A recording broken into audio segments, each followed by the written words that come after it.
touching on some African Christian history. I love African Christian history. It's one of the best times in recent history, anyway, to actually touch on. So earlier on, I posted up a post concerning Caracas.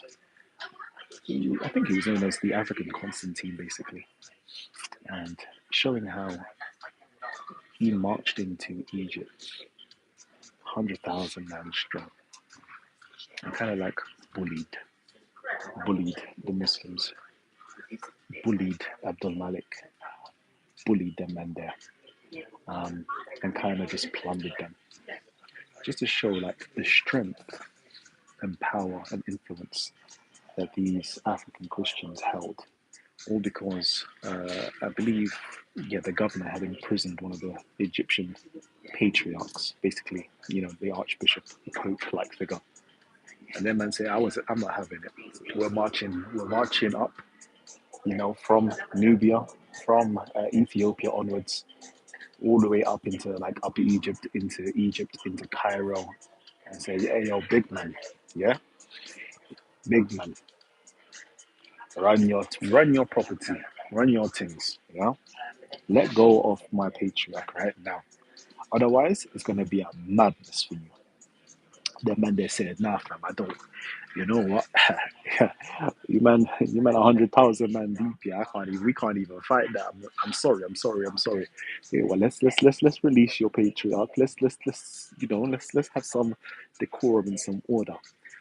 And this is the history that I think nobody gets told to know how strong. As I said before to you, like the Ethiopian African Empire was incredible.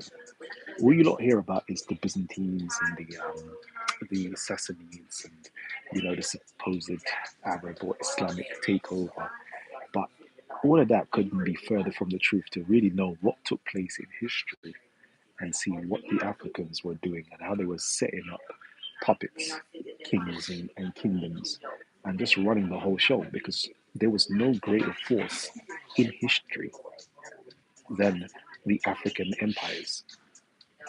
Like, man, I just wish we're gonna touch on it today. Anyway. Maybe inshallah. Let me say inshallah. We may be able to touch on it today. God willing. Yeah. If I've got some free time, I really want to bring up some stuff because I always talk about racism in academia, and I was watching a program. I was watching like a YouTube video on history, and again, it was just showing you. All they were saying, yep, in this area there was the Byzantines and there's Persians, but yet completely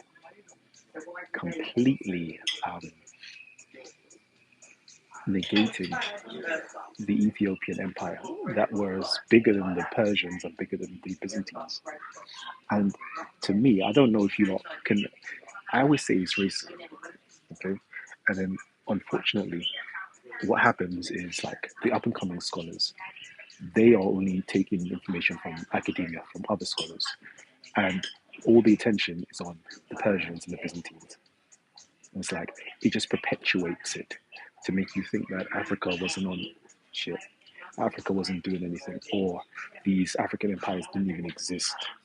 And it's like, don't you understand that these empires, like literally, had Egypt on lock, had Arabia on lock, had Hind or like India, which is like a subcontinent, basically Somalia, Djibouti, Sudan.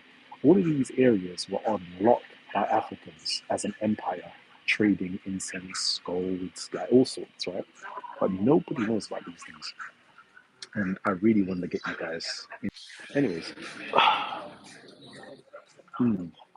anyways, hopefully today we'll talk. Drop some comments. Let me know what you guys are on. You guys are good. The sun is doing me sweetly, and I can't lie.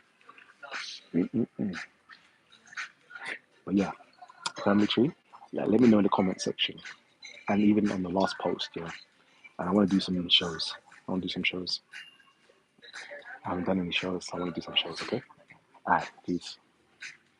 How do I close this now?